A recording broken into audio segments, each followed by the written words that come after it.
ನೋಡಿ, ಮಿಥುನ ರಾಶಿಯವರಿಗೆ ಬಿಸ್ನೆಸ್ಸು, ಕೆಲಸ ಎಲ್ಲವೂ ಕೂಡ ಚೆನ್ನಾಗಿದೆ, ಎಜುಕೇಷನ್ ಚೆನ್ನಾಗಿದೆ, ಎಲ್ಲ ರೀತಿಯ ಅನುಕೂಲಗಳಾಗಿದೆ. ವೃಶ್ಚಿಕ ರಾಶಿಯವರಿಗೆ ಆಭರಣ ಸಂಗ್ರಹ ಯೋಗವೂ ಇದೆ, ಕಳೆದು ಹೋದಂತಹ ವಸ್ತು, ಪ್ರೀತಿ ಎಲ್ಲವೂ ಸಿಗುತ್ತೆ.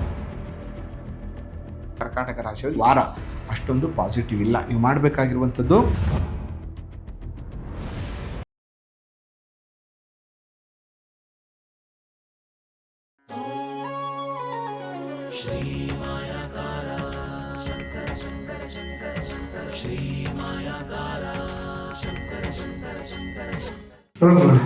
ಶ್ರೀ ಗುರುಭ್ಯೋ ನಮಃ. ಮಾಯಕಾರ ಪ್ರಭುವೇ ನಮಃ. ಗಣೇಶ ದೇವಿ ವಾಗ್ದೇವಿ ಮಮ ವಾಕ್ಯ ಸಿದ್ಧಿ ಕುರುಕುರು ಸ್ವಾಹ. ಓಂ ನಮೋ ಭಗವತಿ ಚಾಮುಂಡೇಶ್ವರಿ ಮಲಯಾಳ ಸ್ವರೂಪಿಣಿ ಸರ್ವಸಿದ್ಧಿಕಾರಿಣಿ ಸತ್ಯಂ ಬ್ರೂಹಿ ಸ್ವಾಹ. ಆರಾಧ್ಯ ದೈವನಾಗಿರುವಂಥ ಮಲೆ ಮಹದೇಶ್ವರರನ್ನು ಮನದಲ್ಲಿ ನೆನೆಯುತ್ತಾ ವಿದ್ಯಾಗುರುಗಳ ತಂದೆ ತಾಯಿಯ ಪಾದಾರವಿಂದಗಳಿಗೆ ನಮಸ್ಕಾರವನ್ನು ಮಾಡ್ತಾ ಜಗದ್ಗುರು ಪಂಚಾಚಾರ್ಯರನ್ನು ಬಸವಾದಿ ಶರಣರನ್ನ ಮನದಲ್ಲಿ ನೆನೆಯುತ್ತಾ ನನ್ನೆಲ್ಲ ಪ್ರೀತಿಯ ಯೂಟ್ಯೂಬ್ ವಾಹಿನಿ ವೀಕ್ಷಕ ಬಂಧುಗಳಿಗೆ ನಿಮ್ಮ ಮುಗೂರು ಮಧು ದೀಕ್ಷಿತ್ ಮಾಡುವ ಪರಿಪೂರ್ಣವಾದಂಥ ನಮಸ್ಕಾರಗಳು. ಹೇಗಿದ್ರಿ ಎಲ್ಲರೂ? ಚೆನ್ನಾಗಿದ್ರಿ ಅಂತ ನಾನು ಕೂಡ ಭಾವಿಸ್ತೇನೆ. ಇನ್ನು ಈ ವಾರದ ಕವಡೆಶಾಸ್ತ್ರದ ಭವಿಷ್ಯವನ್ನು ನಾವು ನೋಡೋದಾದರೆ,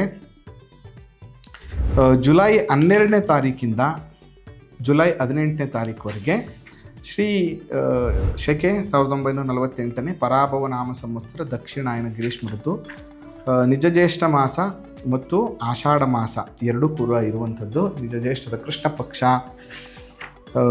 ಅದರ ಜೊತೆಗೆ ಆಷಾಢ ಮಾಸದ ಶುಕ್ಲ ಪಕ್ಷ ಎರಡನ್ನೂ ಕೂಡ ನಾವು ನೋಡ್ತೇವೆ. ಆಷಾಢ ಮಾಸದ ಪ್ರಾರಂಭದ ದಿನಗಳಲ್ಲಿ ನಾವಿದ್ದೀವಿ. ನೋಡಿ, ಏನಿದೆ ವಿಶೇಷ ಅಂದರೆ 12ನೇ ತಾರೀಕು ಅಂದರೆ ಇವತ್ತು ಪ್ರದೋಷ ಇರುವಂಥದ್ದು, ನಾಳೆ 13ನೇ ತಾರೀಕು ಮಾಸ ಶಿವರಾತ್ರಿ ಇರುವಂಥದ್ದು, 14ನೇ ತಾರೀಕು ಮಣ್ಣೆತ್ತಿನ ಅಮಾವಾಸ್ಯೆ ಇರುವಂಥದ್ದು. ಅಮಾವಾಸ್ಯೆ 13ನೇ ತಾರೀಕು ಸಾಯಂಕಾಲ 6:50ಕ್ಕೆ ಶುರುವಾಗಿ ಅಮಾವಾಸ್ಯೆ 14ನೇ ತಾರೀಕು ಮಧ್ಯಾಹ್ನ 3:13 ಮುಗೀತಾ ಇದೆ. ಇನ್ನು 17ನೇ ತಾರೀಕು ಶುಕ್ರವಾರ, ಆಷಾಢ ಶುಕ್ರವಾರದ ಮೊದಲ ಲಕ್ಷ್ಮೀ ಪೂಜೆ, ದೇವಿ ಪೂಜೆ, ದುರ್ಗಿ ಪೂಜೆ, ಇದು ಈ ವಾರದ ಹೈಲೈಟ್ಸ್.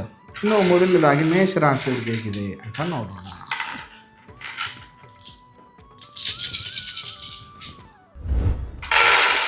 ಮೇಷರಾಶಿಯವರಿಗೆ 2, 4, 6, 8, 9 ಕವಡೆ ಅಂಗಾತ ಬಿದ್ದಿರುವಂಥದ್ದು. ಮನೆಗೆ ಬಂಧುಗಳು ಬರುತ್ತಾರೆ, ಸಮಾಜದಲ್ಲಿ ಗೌರವವು ಪ್ರಾಪ್ತಿಯಾಗುತ್ತದೆ, ಕಾರ್ಯದಲ್ಲಿ ಸಿದ್ಧಿ ಲಾಭ ಜಯ ಪ್ರಾಪ್ತಿಯಾಗುತ್ತೆ, ಅಂದುಕೊಂಡಂಥ ಕೆಲಸದಲ್ಲಿ ಸುಖ ಶಾಂತಿ ಸಿಗುತ್ತೆ, ದುಡ್ಡು ಕಾಸಿನ ವ್ಯವಹಾರಗಳು ಸರಿ ಹೋಗುತ್ತೆ, ವಿದ್ಯಾಭ್ಯಾಸ ಎಜುಕೇಷನ್ ಇಸ್ ವೆರಿ ಗುಡ್, ಈ ವಾರ ಅನುಕೂಲ ಆಗುತ್ತೆ, ವ್ಯವಹಾರದಲ್ಲಿ ಲಾಭ ಆಗುತ್ತೆ, ಕೆಲಸ ಮಾಡ್ತಾ ಇರುವಂಥ ಜಾಗದಲ್ಲಿ ನಿಮ್ಮನ್ನು ಗುರುತಿಸುವಂಥ ಅನುಕೂಲಗಳು ನಿಮಗೆ ಆಗುತ್ತೆ.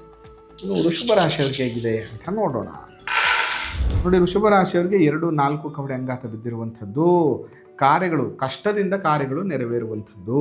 ತುಂಬ ಕಷ್ಟ, ಮೈಯಲ್ಲಿ ಅಸ್ವಸ್ಥತೆ ಉಂಟಾಗುತ್ತದೆ. ಅಂದರೆ ಈ ವಾರ ಸ್ವಲ್ಪ ಆರೋಗ್ಯದ ಸಮಸ್ಯೆ ಮತ್ತು ಸ್ವಲ್ಪ ಆಸ್ಪತ್ರೆಗೆ ಹೋಗುವಂಥದ್ದು, ಮೆಂಟಲಿ ಪ್ರೆಷರ್, ಟೆನ್ಷನ್ ಆಗುತ್ತೆ, ಅಪವಾದದ ಭಯಗಳಿವೆ ಮತ್ತು ಅಂದ್ಕೊಂಡಂಥ ಕೆಲಸದಲ್ಲಿ ಕೈ ಬಿಡಬೇಕು. ಈ ವಾರ ನೀವೇನೋ ದುಡ್ಡು ಕಾಸು ಹಣ ವ್ಯವಹಾರ ಬಿಸ್ನೆಸ್ಸು ಮತ್ತೊಂದು ಏನು ಅಂದ್ಕೊಂಡಿದ್ರು ಅದು ಮಾಡೋಕ್ಕೆ ಹೋಗಬೇಡಿ, ತೊಂದರೆ ಆಗುತ್ತೆ, ಕೈ ಬಿಡಬೇಕು. ಈ ವಾರ ನೀವು ಮಾಡಬೇಕಾಗಿರುವಂಥದ್ದು ದುರ್ಗಾರಾಧನೆ ಮಾಡಬೇಕು ಮತ್ತು ಮಲ್ಲಿಗೆ ಹೂವನ್ನು ಅರ್ಪಣೆ ಮಾಡಬೇಕು ಮತ್ತು ಕೆಂಪು ಹೂವನ್ನು ಅರ್ಪಣೆ ಮಾಡೋದ್ರಿಂದ ಈ ನೆಗೆಟಿವ್ಸ್ ಎಲ್ಲ ಕಮ್ಮಿ ಆಗುತ್ತೆ. ಮಿಥುನ ರಾಶಿಯವ್ರಿಗೆ ಹೇಗಿದೆ ಅಂತ ನೋಡೋಣ. ನೋಡಿ, ಮಿಥುನ ರಾಶಿಯವರಿಗೆ 4, 8, 10 ಕವಡೆ ಅಂಗಾತ ಬಿದ್ದಿರುವಂಥದ್ದು. ಸುಖ ಭೋಜನ, ಆಪ್ತ ಮಿತ್ರರ ದರ್ಶನ ಸುಖವಿದೆ, ಕಾರ್ಯದಲ್ಲಿ ಅನುಕೂಲವಿದೆ, ಅಂದುಕೊಂಡಂಥ ವಿಚಾರದಲ್ಲಿ ಏನು ಗಾಬರಿ ಮಾಡ್ಕೋಬೇಡಪ್ಪ, ವ್ಯವಹಾರದ ಅತ್ಯಂತ ಶುಭ ಫಲಗಳು ನಿಮಗೆ ಪ್ರಾಪ್ತಿ ಆಗುತ್ತೆ ಅಂತ ಬರ್ತಾ ಇದೆ. ಬಿಸ್ನೆಸ್ಸು, ಕೆಲಸ ಎಲ್ಲವೂ ಕೂಡ ಚೆನ್ನಾಗಿದೆ, ಎಜುಕೇಷನ್ ಚೆನ್ನಾಗಿದೆ, ಎಲ್ಲ ರೀತಿಯ ಅನುಕೂಲಗಳಾಗಿದೆ. ಕರ್ಕಾಟಕ ರಾಶಿಯವರಿಗೆ ಹೇಗಿದೆ ಅಂತ ನೋಡೋಣ. ನೋಡಿ, ಕರ್ಕಾಟಕ ರಾಶಿಯವರಿಗೆ 4, 8, 8, 3, 11 ಕವಡೆ ಅಂಗಾತ ಬಿದ್ದಿರುವಂಥದ್ದು. ಕಷ್ಟ ಉಂಟು, ವಾರದ ಕೊನೆಯಲ್ಲಿ ಸ್ವಲ್ಪ ಮಟ್ಟಿಗೆ ಅನುಕೂಲ ಆಗುತ್ತೆ. ಕಾರ್ಯವನ್ನು ಎಚ್ಚರಿಕೆಯಿಂದ ಮಾಡಲಿಲ್ಲ ಅಂತಂದರೆ ಧನ ಮಾನ ಹಾನಿ ಆಗುತ್ತೆ. ಕರ್ಕಾಟಕ ರಾಶಿಯವರಿಗೆ ವಾರ ಅಷ್ಟೊಂದು ಪಾಸಿಟಿವ್ ಇಲ್ಲ. ನೀವು ಮಾಡಬೇಕಾಗಿರುವಂಥದ್ದು ಪಾರ್ವತಿ ಅಮ್ಮನವರು, ಗೌರಿ ಅಮ್ಮನವರು, ದುರ್ಗಿ ಅಮ್ಮನವರು ದೇವಸ್ಥಾನಕ್ಕೆ ಹೋಗ್ಬಿಟ್ಟು ಅಕ್ಕಿ ಬೆಲ್ಲ ಕೊಟ್ಟು ಪೂಜೆ ಮಾಡಿಸ್ಕೊಂಡು ಬನ್ನಿ, ಇದರಿಂದ ನೆಗೆಟಿವ್ಸ್ ಎಲ್ಲ ಕಮ್ಮಿ ಆಗುತ್ತೆ. ಸಿಂಹರಾಶಿಯವ್ರಿಗೆ ಹೇಗಿದೆ ಅಂತ ನೋಡೋಣ. ನೋಡಿ, ಸಿಂಹರಾಶಿಯವ್ರಿಗೆ 4, 8, 8, 12, 16 ಕವಡೆ ಅಂಗಾತ ಬಿದ್ದಿರುವಂಥದ್ದು.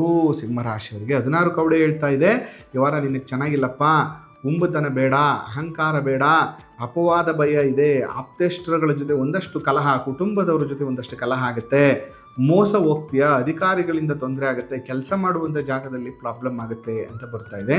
ನೀವು ಮಾಡಬೇಕಾಗಿರುವಂಥದ್ದು ಬೆಳಗ್ಗೆ ಎದ್ದ ತಕ್ಷಣ ನಮೋ ನಾರಾಯಣಾಯ ನಮಃ ಇದನ್ನು 21 ಸರಿ ಜಪ ಮಾಡಿ, ಜೊತೆಗೆ ಸೂರ್ಯ ನಮಸ್ಕಾರವನ್ನು ಮಾಡೋದ್ರಿಂದ, ಗೋಧಿ ದಾನವನ್ನು ಮಾಡೋದ್ರಿಂದ ಈ ನೆಗೆಟಿವಿಟಿ ಕಮ್ಮಿ ಆಗುತ್ತೆ.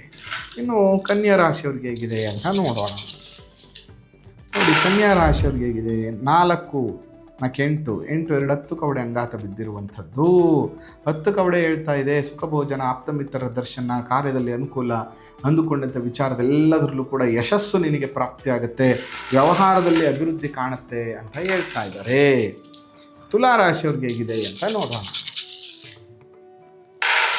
ನೋಡಿ, ತುಲಾ ರಾಶಿಯವ್ರಿಗೆ 3 3 6 9 ಕವಡೆ ಅಂಗಾತ ಬಿದ್ದಿರುವಂಥದ್ದು. ಮನೆಗೆ ಬಂಧುಗಳು ಬರುತ್ತಾರೆ, ರಾಜ ಸನ್ಮಾನ, ಸಮಾಜದಲ್ಲಿ ಸನ್ಮಾನ ದೊರೆಯುವಂಥದ್ದು, ಕಾರ್ಯದಲ್ಲಿ ಸಿದ್ಧಿ ಲಾಭ ಜಯ ಪ್ರಾಪ್ತಿಯಾಗುವಂತಹ ಯೋಗ ತುಲಾ ರಾಶಿಯವ್ರಿಗಿದೆ. ಇನ್ನು ವೃಶ್ಚಿಕ ರಾಶಿಯವ್ರಿಗೆ ಹೇಗಿದೆ ಅಂತ ನೋಡೋಣ. ವೃಶ್ಚಿಕ ರಾಶಿಯವ್ರಿಗೆ 4 8 8 4 12 14 ಕವಡೆ ಅಂಗಾತ ಬಿದ್ದಿರುವಂಥದ್ದು. ಧನಲಾಭವಿದೆ, ಆಭರಣ ಸಂಗ್ರಹ ಯೋಗವೂ ಇದೆ, ಕಳೆದು ಹೋದಂತಹ ವಸ್ತು ಪ್ರೀತಿ ಎಲ್ಲವೂ ಸಿಗುತ್ತೆ, ಧನಲಾಭ ಇದೆ, ಶಾರೀರಿಕ ಸೌಖ್ಯವೂ ಕೂಡ ತುಂಬ ಚೆನ್ನಾಗಿದೆ. ವೃಶ್ಚಿಕ ರಾಶಿಯವರಿಗೆ ವ್ಯವಹಾರದಲ್ಲಿ ಲಾಭ ಕೂಡ ಉಂಟಾಗ್ತದೆ, ಕುಟುಂಬದಲ್ಲಿ ಒಂದಷ್ಟು ಶುಭ ಕಾರ್ಯಗಳು, ಶುಭ ಮಾತುಕತೆಗಳು ಎಲ್ಲವೂ ಆಗುತ್ತೆ. ಧನುಸ್ ರಾಶಿಯವ್ರಿಗೆ ಹೇಗಿದೆ ಅಂತ ನೋಡೋಣ.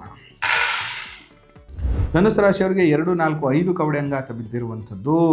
ಅಶುಭ ಸಮಾಚಾರ ಕೇಳುವಂಥದ್ದು, ಏನೋ ಒಂದು ಕೆಟ್ಟ ನ್ಯೂಸನ್ನು ಕೇಳುವಂಥದ್ದಿದೆ, ಅಪವಾದದ ಭಯ, ಕಾರ್ಯದಲ್ಲಿ ವಿಘ್ನ, ಯಾವ ಅಂದ್ಕೊಂಡಿದ್ರೆ ಕೆಲಸವನ್ನು ಈ ವಾರ ಸ್ವಲ್ಪ ತಡೆಗಟ್ಟಿ, ಜೊತೆಗೆ ಕೆಲಸ ಮಾಡ್ತಾ ಇರುವಂಥ ಜಾಗ, ಸರ್ಕಾರದ ಕೆಲಸಗಳು ಇವೆಲ್ಲವೂ ಕೂಡ ತೊಂದರೆಗಳಾಗುತ್ತೆ. ನೀವು ಮಾಡಬೇಕಾಗಿರುವಂಥದ್ದು ಕಡಲೆಕಾಳನ್ನು ಚೆನ್ನಾಗಿ ನೆನೆಸಿ ಅದರ ಜೊತೆ ಬೆಲ್ಲ ತಗೊಂಡು ಹೋಗ್ಬಿಟ್ಟು ಗೋ ಸೇವೆ, ಗೋ ಕಾಲುಗಳ ಹಸು ಕಾಲುಗಳಿಗೆ ಅರ್ಶನವನ್ನು ಸವರಿ ಇದನ್ನು ತಿನ್ನಿಸೋದ್ರಿಂದ ಈ ನೆಗೆಟಿವ್ಸ್ ಎಲ್ಲ ಕಮ್ಮಿ ಆಗುತ್ತೆ. ಮಕರ ರಾಶಿಯವ್ರಿಗೆ ಹೇಗಿದೆ ನೋಡಿ. ಮಕರ ರಾಶಿಯವ್ರಿಗೆ 4 8 8 3 11 ಕವಡೆ ಅಂಗಾತ ಬಿದ್ದಿರುವಂಥದ್ದು. ಮಕರ ರಾಶಿಯವ್ರಿಗೆ ಕಷ್ಟ ಉಂಟು, ವಾರದ ಕೊನೆಯಲ್ಲಿ ಸ್ವಲ್ಪ ಮಟ್ಟಿಗೆ ಅನುಕೂಲ ಆಗುತ್ತೆ. ಕೆಲಸವನ್ನು ಅಚ್ಚುಕಟ್ಟಾಗಿ ಮಾಡಲಿಲ್ಲ, ಎಚ್ಚರಿಕೆಯಿಂದ ಮಾಡಲಿಲ್ಲ ಅಂತಂದರೆ ಧನಮಾನ ಹಾನಿ ಆಗುತ್ತೆ. ಈ ವಾರ ಅಷ್ಟೊಂದು ಶುಭ ಫಲವಿಲ್ಲ ನಿಮಗೆ. ನೀವು ಮಾಡಬೇಕಾಗಿರುವಂಥದ್ದು ಸಮಾಧಾನದ ಕೆಲಸ, ಆಂಜನೇಯ ಸ್ವಾಮಿ ದರ್ಶನವನ್ನು ಮಾಡಿ, ಹನುಮಾನ್ ಚಾಲೀಸ್ ಪಠನೆ ಮಾಡಿ, ಇದರಿಂದ ನೆಗೆಟಿವ್ಸ್ ಕಮ್ಮಿ ಆಗುತ್ತೆ. ಕುಂಭರಾಶಿಯವ್ರಿಗೆ ಹೇಗಿದೆ ಅಂತ ನೋಡೋಣ. ನೋಡಿ, ಕುಂಭರಾಶಿಯವ್ರಿಗೆ 4 8 8 3 11 ಕವಡೆ ಅಂಗಾತ ಬಿದ್ದಿರುವಂಥದ್ದು. ಕಷ್ಟ ಉಂಟು, ವಾರದ ಕೊನೆಯಲ್ಲಿ ಸ್ವಲ್ಪ ಮಟ್ಟಿಗೆ ಅನುಕೂಲ ಆಗುತ್ತೆ.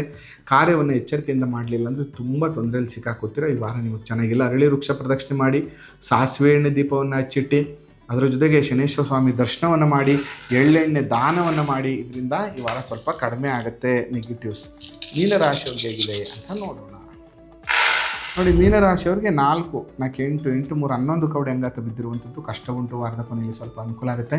ಎಚ್ಚರಿಕೆಯಿಂದ ಕೆಲಸ ಮಾಡಲಿಲ್ಲ ಅಂದರೆ ಧನ ಮಾನ ಹಾನ ಆಗುತ್ತೆ, ವ್ಯವಹಾರದಲ್ಲಿ ನಷ್ಟ ಆಗುತ್ತೆ, ದುಡ್ಡನ್ನು ಕಳ್ಕೊತೀರಿ, ಮೆಂಟಲಿ ಪ್ರೆಷರ್ ಜಾಸ್ತಿ ಆಗುತ್ತೆ, ಎಜುಕೇಷನ್ ಡ್ರಾಪ್ ಆಗುತ್ತೆ, ಅಂದ್ಕೊಂಡಂಥ ಕೆಲಸದಲ್ಲಿ ಯಶಸ್ಸು ನಿಮಗೆ ಸಿಗೋದಿಲ್ಲ ಅಂತ ಬರ್ತಾ ಇದೆ. ನೀವು ಮಾಡಬೇಕಾಗಿರುವಂಥದ್ದು ಕ್ಷೇತ್ರ ದರ್ಶನಗಳನ್ನು ಮಾಡಬೇಕು, ಅಥವಾ ಪಕ್ಕದಲ್ಲಿರುವಂಥ ಶಿವನ ದೇವಸ್ಥಾನಕ್ಕೆ ಹೋಗಬೇಕು. ಅಲ್ಲಿ ಕೂತ್ಕೊಂಡು ರುದ್ರಾಕ್ಷಿ ಮಾಲೆಯನ್ನು ತೊಗೊಂಡು ನಮಃಶಿವಾಯ ಮಂತ್ರ ಜಪವನ್ನು ಮಾಡ್ಕೊಳ್ಳಿ, ಅಥವಾ ಮನೆಯಲ್ಲೇ ಕೂತ್ಕೊಂಡು ಜಪವನ್ನು ಮಾಡಿ, ಹೋಗುವಾಗ ನಮಃಶಿವಾಯ 108 ಸರಿ ಜಪ ಮಾಡಿ ಹೋಗ್ತಂಗೆ ಶಿವನ ದರ್ಶನವನ್ನು ಮಾಡ್ಕೊಂಡೋಗಿ. ಇದರಿಂದ ಸ್ವಲ್ಪ ನೆಗೆಟಿವ್ಸ್ ಕಮ್ಮಿ ಆಗುತ್ತೆ ಅಂತ ಹೇಳ್ತಾ, ಇದು ಈ ವಾರದ ವಾರ ಭವಿಷ್ಯ. ಬೇರೆ ಸಂಚಿಕೆಗಳಲ್ಲಿ ಜ್ಯೋತಿಷ್ಯಕ್ಕೆ ಸಂಬಂಧಪಟ್ಟಂಥ ಅನೇಕ ವಿಚಾರಗಳನ್ನು ನಿಮಗೆ ತಿಳಿಸಿದ್ದೀನಿ ಅಂತ ಹೇಳ್ತಾ ಈ ಸಂಚಿಕೆನ ಇಲ್ಲಿಗೆ ಮುಗಿಸ್ತಾ ಇದ್ದೇನೆ. ಆ ಮಲೆಮಹದೇಶ್ವರರ ಅನುಗ್ರಹ ಸದಾ ನಿಮ್ಮ ಮೇಲಿರಲಿ. ಶ್ರೀ